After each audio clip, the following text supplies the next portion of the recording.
Hello, welcome to Joy News Desk. I am Amiesi Nyamiche Thompson. We are live on DSTV channel 421 and Gold TV channel 125. Coming up this hour, after the Joy News expose on the alleged regularization of Galamsey operations at the Amancia Central District, fresh allegations are emerging, this time involving assemblies reportedly charging 10,000 cedis per excavator in some mining communities. We speak to a man, Erastus Asari Donko, with the very latest, as well as on 9 months operations.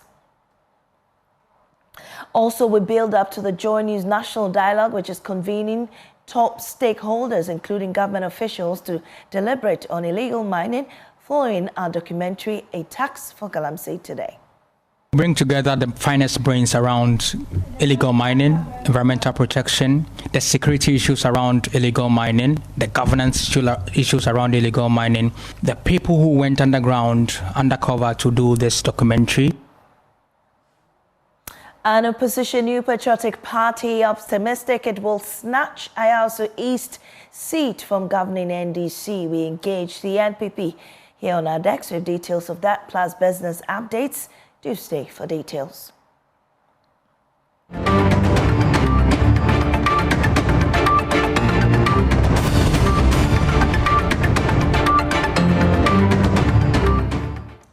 will start on a sad note. 2 people have died from meningitis in the Upper West region. This is after the region recorded 15 suspected cases. Upper West Regional Director of Health, Dr. Jehoshaphat Nyunzagi, says this is an improvement of last year's situation, which killed 18 people. More on this report by Rafiq Salam. The objective of the press conference, according to the Ayawaso Regional Director of Health Services, Dr. Jehoshaphat Nyunzagi, is to update the media on the meningitis situation in the region, laid bare preparation they have made to minimize the effect and to seek the support of the media to help fight the deadly disease. Dr. Jehoshaphat rolled out case figures of meningitis for the year 2025. Last year, as a region, we recorded a total of 269 suspected cases.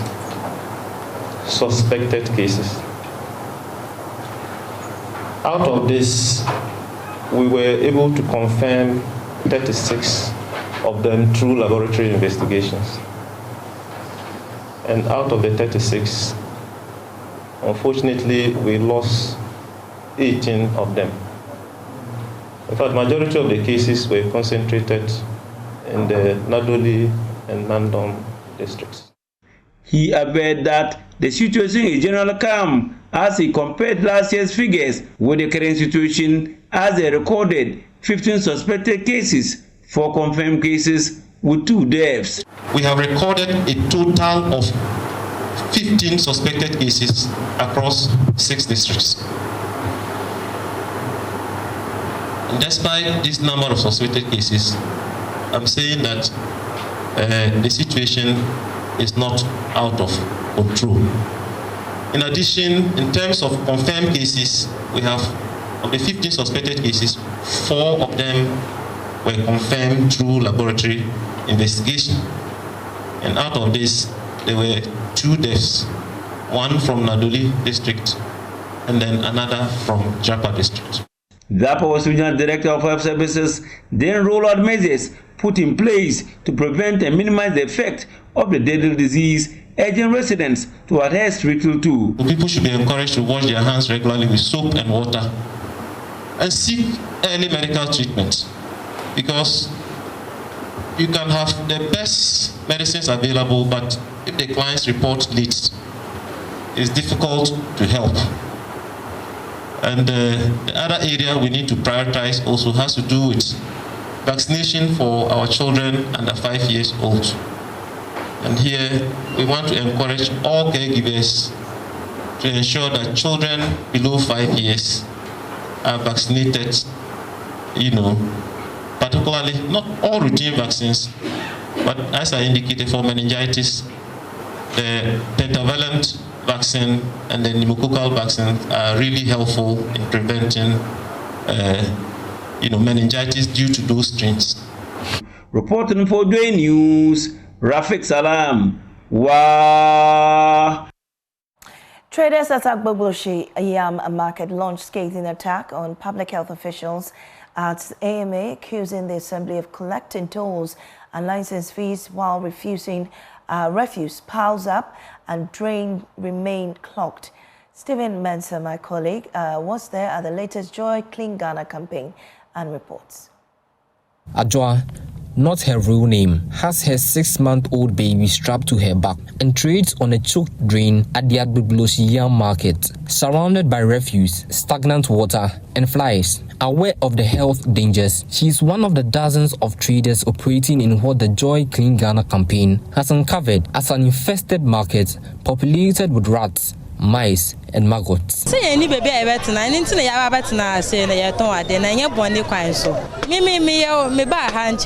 the traders at the Agbogbloshie market, the assembly is deliberately stifling their source of livelihood and being selective with the enforcement of sanitation bylaws. When they finish school, they don't have any employment. So this way, and most of them have wives and children. That's where they are getting their money to feed them. So when you come to SAC here completely, most of us will become people that maybe you don't want it that way. What we are telling you is this place is not a store. Because of God, I want you and attack Patane. She won't bother the why you need. It's a lady when you want to chase what I may or Jay. When you want to chase your mama Jay, when you want to chase I am we are can't any way. What you are pa, feel than what you need. And when you attack that way, may tune about your ticket. We know we are all managing here to eat. We can't stop this work. As you know, when we stop this work, a lot of things will happen. But public health authorities reject the accusations. Florence Kuchi, Director of Public Health at the Accra Metropolitan Assembly, says the campaign's enforcement measures are necessary to protect consumers and prevent disease outbreaks. Health-wise, this is very bad. One, this place, there are a lot of human excreta inside this drain. You understand?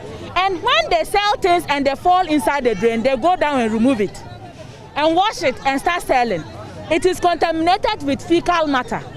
And when food product is contaminated with fecal matter and you eat it, it can cause foodborne diseases, diarrhea, cholera, typhoid. You understand? And that is what we are preventing. We don't want anybody to stray the source of cholera. What you are seeing currently is an eyesore, I agree. But this is where some yam traders here in Agbogbloshie are applying their trade. Right on this open drain. They place boards on this drain and heap their yam. For the Accra Metropolitan Assembly, this is a major public health threat. From Agbogbloshie Yam Market, I am Stephen Mensah for Joy News. Now illegal mining. Despite the public uproar following Joy News expose on regularization of illegal mining operations in Amansi Central, citizens continue to report illegal mining activities perpetrated in communities, in some cases aided by stickers from assemblies. The Upper Denkyira East Assembly, for instance, is charging 10,000 cedis per excavator for equipment largely used in illegal mining activities in Dunkwa. And Erastus Asari Donko joins me for more on this. Erastus, what are you learning after the tax for Galamsey expose?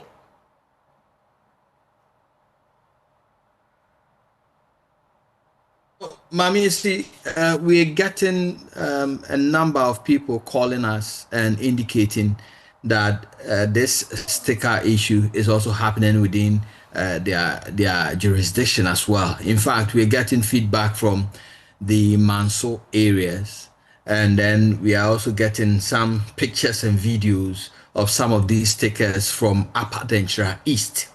And with the Upper Denkyira East, what I'm looking at right now is a sticker, excavator permit number 095, indicating that there are others that have been issued, about 95 excavators within that jurisdiction. Many of these videos that I've received are coming from illegal mining sites within towns like Pukukrum, Esikuma, Chichiwere, Kadadwin, Dunkwa, Mrechuso, all in the Upper Denkyira East. municipality. Since I put this on my socials, I've gotten some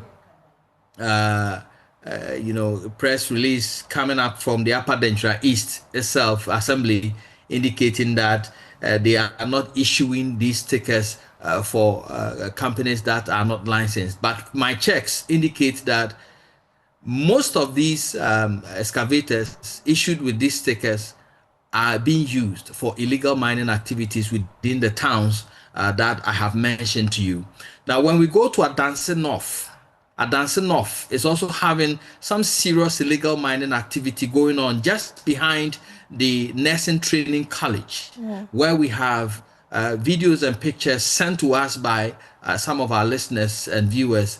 In some of these cases, some of the equipment used have some of these stickers as well. And so, Erastus, does this paint a picture of the residents who are willing to ensure that this stops in these particular areas you've mentioned, with them, consistently informing you of the happenings in the area? How is it that they're not able to stop the operations there? In fact, I'm told by some of these residents that they have tried to stop it, but since it's been perpetrated by the local authorities themselves, even the police are prevented from effecting arrest of many of these illegal miners within the jurisdiction, because when you go, when the men go to the field, they are told that the assembly has mandated them to work, and they show their stickers. And so I'm told by some of these public-spirited people who are volunteering some of these videos and pictures to us that even when they report to the police are telling them that they cannot act because the assembly has sanctioned these illegal mining activities. And to me, that is what is fueling the illegal mining on the ground at the local level. In some cases, farmers whose lands have been taken over, and when they report to the police, nothing is being done about it because the police claim that these stickers and mandates have been given by their local assembly, and so they cannot take any form of action. Well, you mentioned the Denkyira area. Which other areas do you receive complaints from on surging Galamsey activities? So we are getting some from Adanse North, Fomena to be precise. We are getting some from Akrofum within the Adanse Asokwa area. Quite a number of videos we're getting from that place. We are also getting some information from Tano North municipality. We're getting some information from Asutifi South, Asutifi North, where cyanide leaching joints are springing up in those areas, locally called Sankofa, where a lot of contamination is coming from these cyanide leaching joints into the tributaries of the Tano River. So we're getting videos and pictures from all these areas. Right. And I know NIMAS has also been very active. In fact, they've stepped up their operations in the Western region, raiding illegal mining sites at Mile 5 in Takwanswayem and the Cape 3 Points Forest Reserve on Wednesday. And the task force has destroyed some equipment there as well. What have you been learning, Erastus?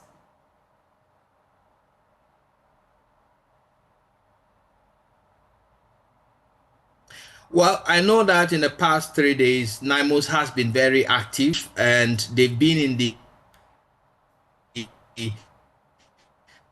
Nzema area, formed thugs who were guarding an illegal mining site within the Nzema area, a place called Ambanzi, and they have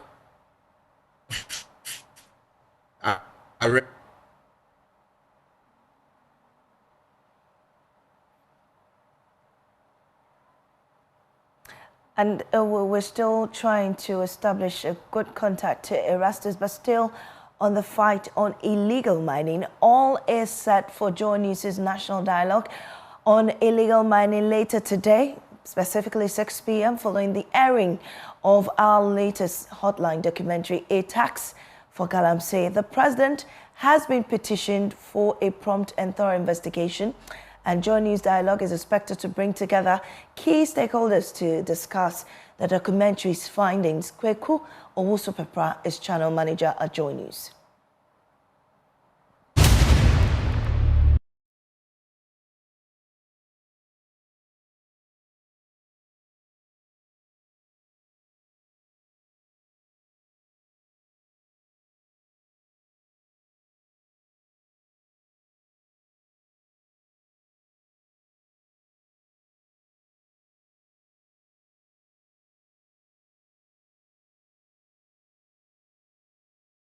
Together the finest brains around illegal mining, environmental protection, the security issues around illegal mining, the governance issues around illegal mining, the people who went undercover to do this documentary, and we would have frank conversations around the pretense about whoever is supposed to manage illegal mining, how we've managed it so far, what is missing in the maze of the dialogue, and what ought to be done. Away from that, the opposition New Patriotic Party says it is ready to snatch the Ayawaso East constituency seat from the governing NDC. That seat became vacant following the demise of former Member of Parliament Nasir Toure. How will the NPP fare against seasoned politician Baba Jamal, who's standing for the NDC? Let's speak to Evans Nemako. He's Director of Elections for the NPP. We're grateful for your time. On News Desk, how is campaigning going so far? Good morning. Thank you for having me. Yes, as you said, the New Patriotic Party is on the ground. We are engaging with the people of Ayawaso East. We are selling our candidates. You see Baba Ali to them. He is known as the homeboy. He's liked by the people. We are praying to the Almighty God that come March 3, 2026, the good people of Ayawaso East will see the need to vote for the candidate sponsored by the New Patriotic Party to represent them in Parliament and ensure that we will have, as a democracy, a growing and developed constituency in this region. So, New Patriotic Party is very confident that if you look at the manner with which the constituents came together to select and acclaim our candidate, it tells you how we are as a united front to prosecute this agenda.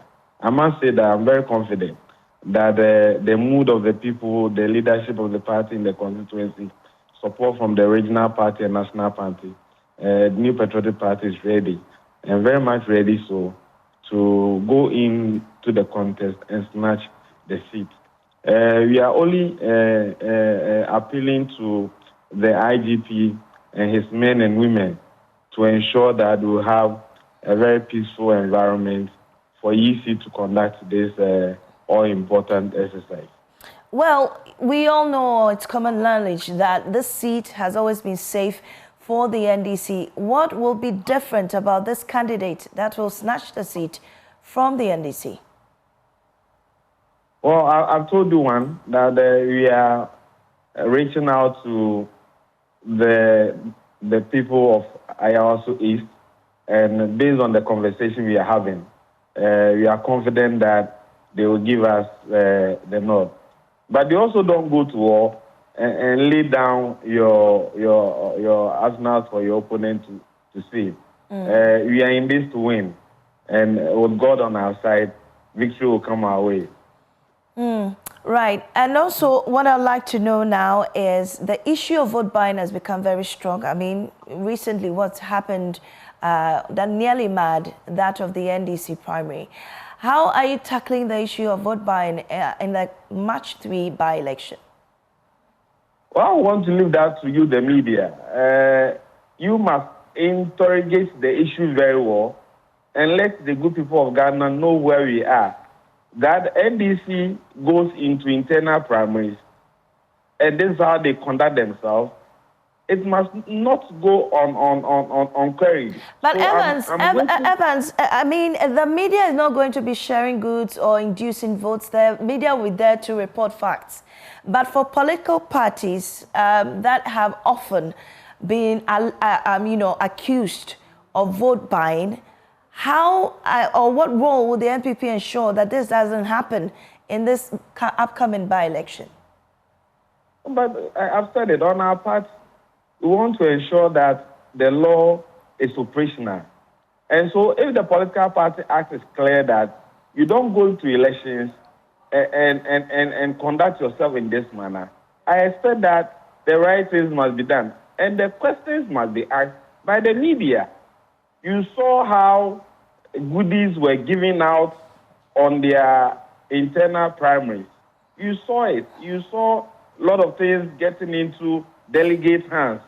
And so I am expecting the media to ask the NDC questions. I mean, and I hope you are aware that the leadership of NDC in Parliament, the majority caucus, have raised concerns and called on the party to nullify the elections.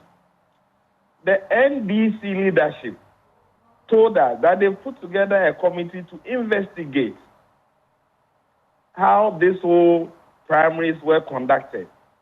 I'm also aware that the presidency also raised concerns. And so these are issues that must be put together and properly interrogated. I think if you are able to do that, you'll be helping our democracy to grow. Rather than to be quiet and expect the MPP, we are watching how you, the media, is treating NDC on this particular issue. Thankfully, yesterday on our part as MPP, we successfully filed our candidate, Yusuf Baba Ali, at the Electoral Commission office. Today, we are going to participate in the balloting. When we are done, we will then see how things are going to be rolled out. And so, for NDC conducting themselves in a manner that is very undemocratic, I expect the media to question them. Are you saying that you're clear that the NPP will in no way be engaged in vote buying on March 3? Why did you do that at any point in time? If not, we are reaching out to voters in Ayawaso East. On election day, March 3, they will come out and vote massively for Yusuf Baba Ali, known as the homeboy. That is the work we are doing as a party. We are not going to dish out money as they did. And you saw I saw even on your platform, the videos coming out. So please, for us as a New Patriotic Party, we are appealing to the people of Ayawaso to vote for our candidate on grounds that he can best represent them in Parliament. Well, you mentioned the issue of balloting, and it's today, I understand. We also know that about 5 candidates have vouched to, be on that ballot. Is there any specific position that the NPP is looking forward to? Not at all. Not at all. We are aware that if consulted our God, he's in our booth. When we go into this, it's just one of the formalities. What is important is on the election day, an event leading to the election day, how credible they will be. We know that our candidate, homeboy, is acceptable candidate by the people of Ayawaso East. We protect that. We want to ensure that what happened in Agbogbloshie North will not happen in Ayawaso East.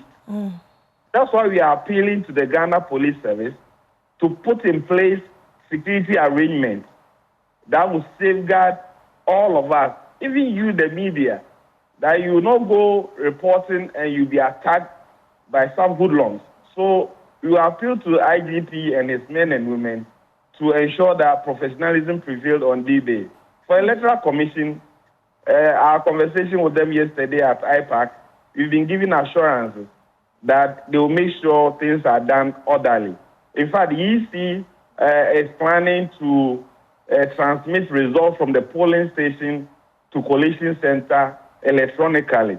So this will also support the manual transmission of the results. You know what happened in Agbogbloshie North in 2024? I'm eyesore, but what is strange is that as we speak, nobody has been arrested and prosecuted. And so I will urge the IGP to put his men on the ground to ensure that those who did those heinous crimes are brought to book. Thank you very much, Evans Nimakwe. My pleasure. Yes, we're grateful for your time. Director of Elections at the NPP. Now moving on, imagine commuting to school each day along a road where every passing vehicle kicks up clouds or red dust. For residents, students and staff of Ashesi University, one of the tertiary institutions along the Kwabenya-Brekusu-Ketase stretch, this is a daily reality. Despite repeated assurances from successive governments, they lament that the road situation remains the same. Pelofori reports from Roads of Peril.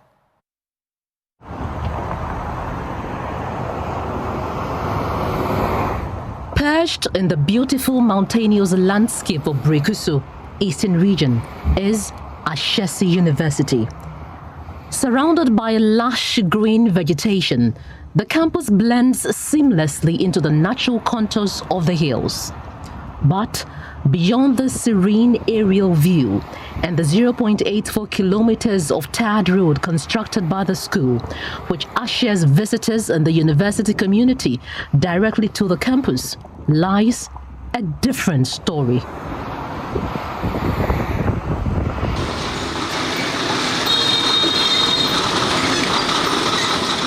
The primary access road, a 20.1 stretch from Dome to Ketase, intended to serve as a vital link between the Greater Accra region and the Eastern region, has become a hazard to road users.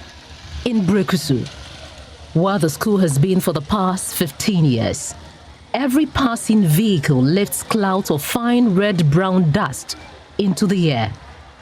Caspar Ani, the Director of Logistics and Facilities Management at Ashesi University, articulates a grave concern shared by many. A lot of the students commuting to this place suffer a lot. A lot of us workers, we are not here in Brekusu.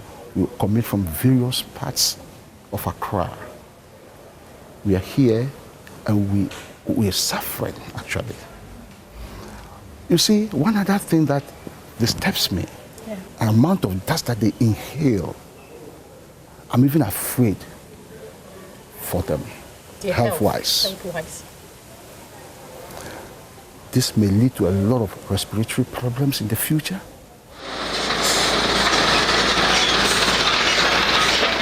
The ripple effect of the dust is all-consuming. It settles everywhere. Shops, schools, homes and clinics are never truly clean. Nothing is spared. The frustration extends beyond the university. Traditional authorities say the situation has persisted for far too long. Nana Osai Sechi II is the Chidomhene and Asabihene of Brekusu Ikuapem. The health problems. Just yesterday, my son was sick, so I took him to Brekusu Healthcare.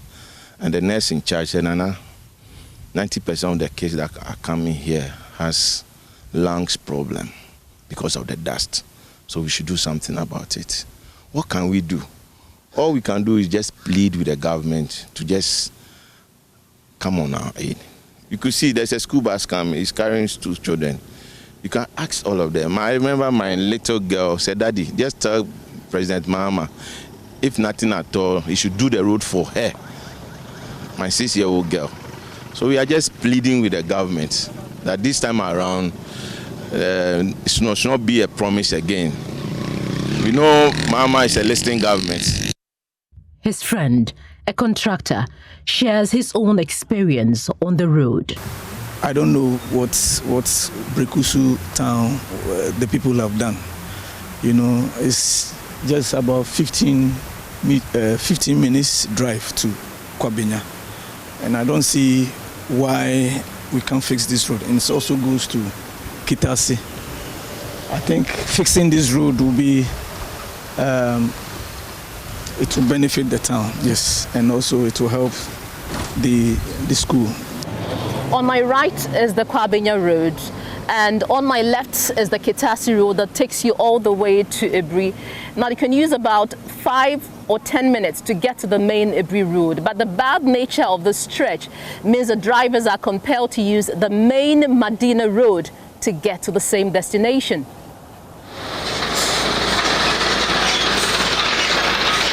And on these dusty reddish-brown streets, drivers like William Amachi has spent a quarter of a century driving on the Kwabenya Brekusu Kitasi stretch. He says every journey tests his patience. Just a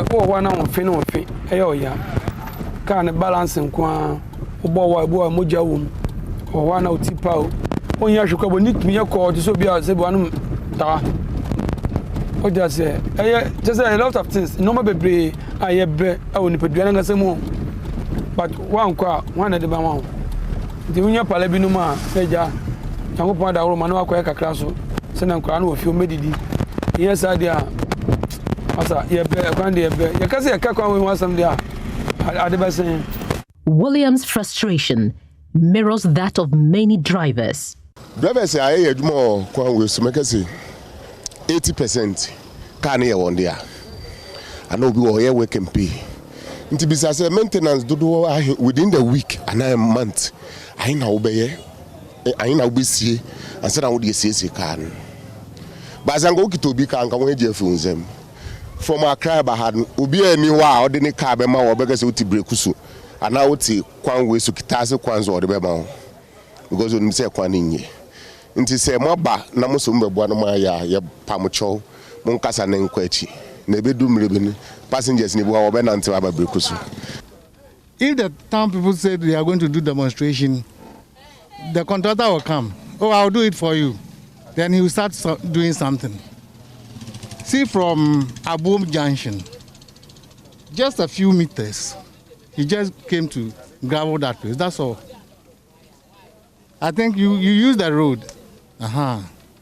It's very bad. If you can sit in my car and listen to the sound, not the engine, no. The engine is good. The shocks, ball joints, everything, very bad. And see the dust too. I've changed it too. This is the second one. For traders like Akosia Adubia, the road is taking a toll on her business. Ufi Kwabenya eba Brekusu, 10 cedis. But Sebia Kwanya Kwana Via. Kebia driver ni en complaints and a car say. Ebia fairness obeti. Cause me dreading a beer new market to be a cofa. Ya ju 10 cedi. Ya sanje one your man so kitwan is you so 10 cedi. 7 year one from so. Cause a kwan in ye. Na car best say you're so near Begia and Hobeton and a beboa. Na mse bia ya kwanya beboa driver for beboa yen dwadi for e beboa ti mamu for bo bibia. As we drive further, a visibly upset William has a message for politicians. Kwabenya to Kitasi Kwan the Strabine, or measure Kwan my palm. No money contract and Gassa, no money Kwame. Yes, idea, you will be said, Yemasala Toba Mobi Pamu, Yemasala Montoba Mobi Papa. Because me papa take class order no cocoa. Coco's got my Jabana and I just don't share quite my idea. And the Mimi said, dear, Mimi Jansen, but Toba Mobi.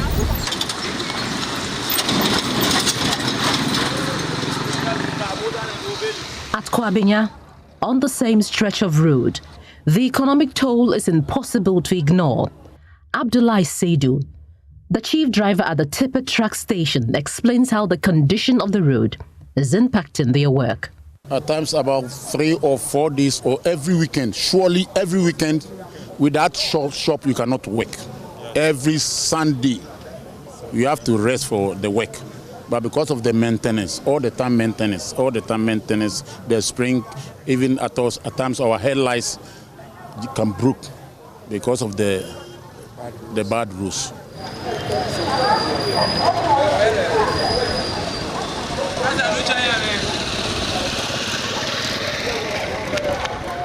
Back at Ashesi, Kaspa Ani makes a direct appeal to government.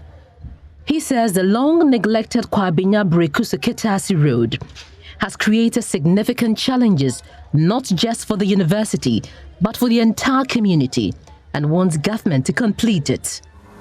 Successive governments have actually promised to do the road, starting from 2011 all the way to today. They will start the project and then they will stop. The project starts and stops. We don't really know what the issues are, what is stopping them. But this time, we want this road to be fixed. I mean, these governments have all done what they could do, but it's not complete. We want the current government to complete it for us. From the hills around Ashesi to the homes along the Kwabenya-Kitase stretch, life continues under the shadow of a bad road. And for those who ply it, their worry is when will relief come? For Joy News, I am Pelo Furi.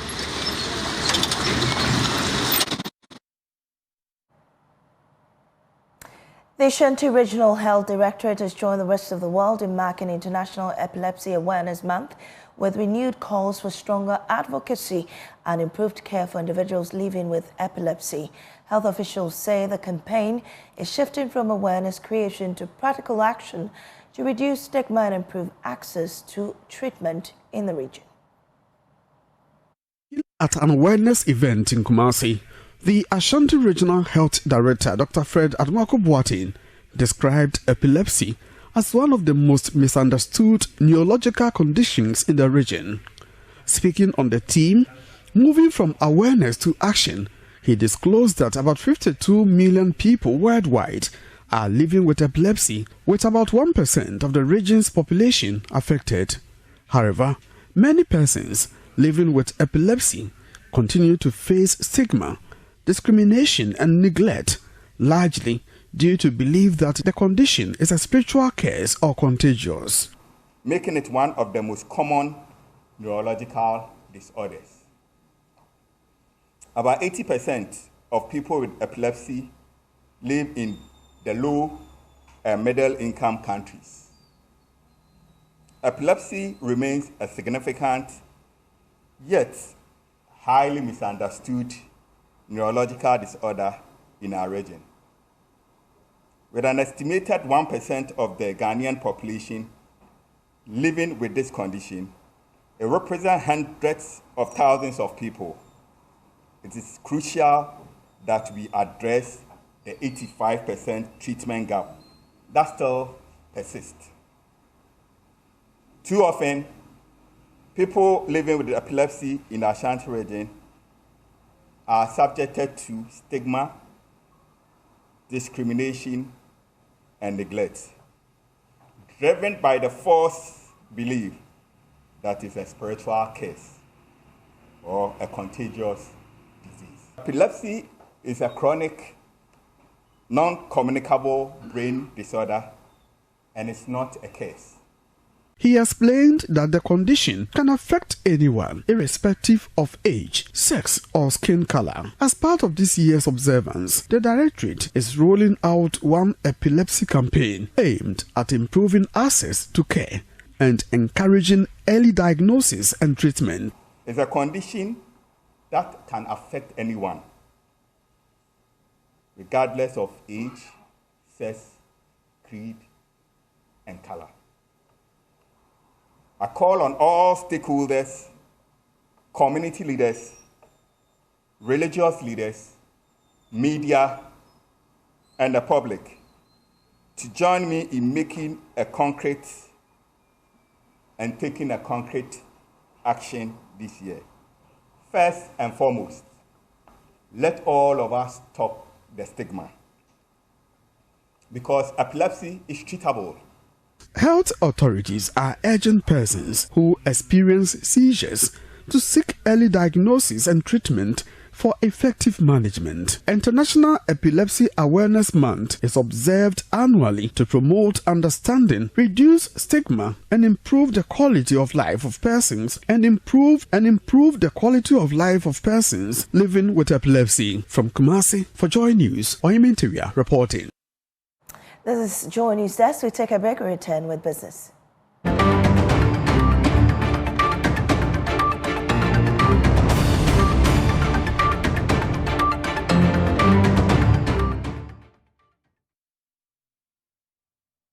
Welcome back to Joy News Desk, and Michelle is back with us this morning with business news. Michelle, ever looking radiant. Hi, Mommy. See, the power of God.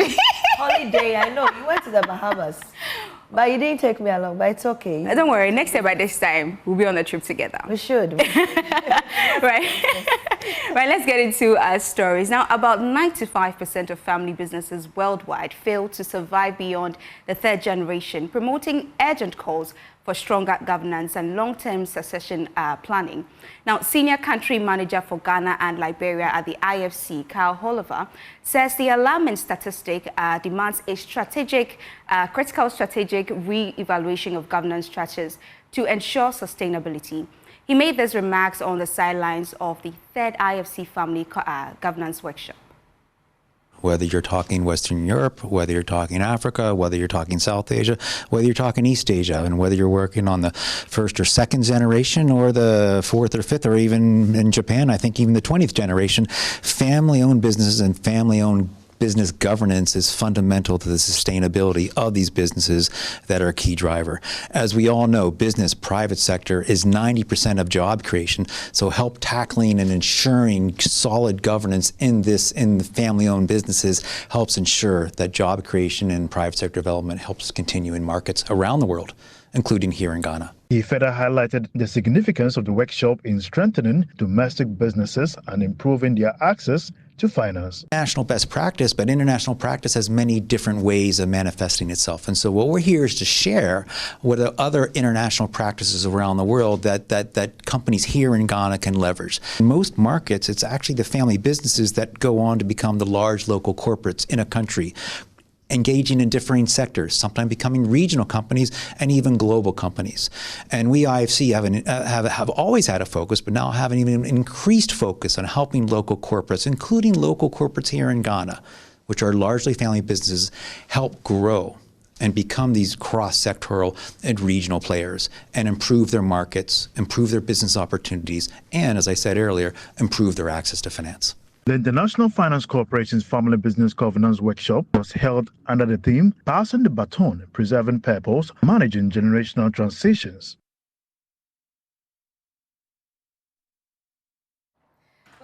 There's actually been some great, improvement also when it comes to business for MTN. And so the CEO of MTN Ghana, Stephen Blewett, has announced plans to leverage the country's current economic stability and digital infrastructure to invest more in its operations, aiming to expand and maintain its market dominance. Now, speaking exclusively to Joy Business, Mr. Blewett stated that the investments will focus on enhancing network quality, expanding coverage and fostering innovation to empower the next generation of innovators and contributing to Ghana's economic growth. Innovation is really key for us. We keep innovating, and the key for innovation is to innovate for ourselves, but more importantly, to bring our customers along. So I think that's what keeps the momentum going and keeps our position. We have a brand that people love, I mean, everywhere I go, everywhere you go, yeah. So everyone tells me that. And people in Ghana see MTN as their brand. This is our company, which is great for us. But you've got to respect that. And then we invest. Over the last 5 years, we've invested, even during the hyperinflation, we invested over 5 years, $1 billion. So, in this industry, it's not an industry that you build sites and you walk away and you say it's done. You invest, you invest, you invest, and we invest in our people and in our network. And it is something you don't intend to renege on, you intend to invest in as well. Of course, we'll continue. Well, so that's it right there. But Mamiesi, I must say that in the few months, we've had a number of businesses praising how, you know, things have changed, inflation is down, and everybody is praising government now. But it's unfortunate that we're not having the trickle-down effects yet. I know, right? Yeah. When you go to the market, many of the traders are willing to even reduce the prices. And it's becoming, you know, a bit worrying. I don't know. But inflation is really not about price reduction, really. It's about the pace at which prices increase at a slow pace, be that. But, I mean, we'll talk more about that in subsequent bulletins. Right? Yes, that's it. Thank you, Michelle, for that. Thank you for having me. And we have more coming to you later on that on Joy News Desk. But right about now, that's it for Joy News Desk. I am Amazing Amiche Thompson. See you again tomorrow.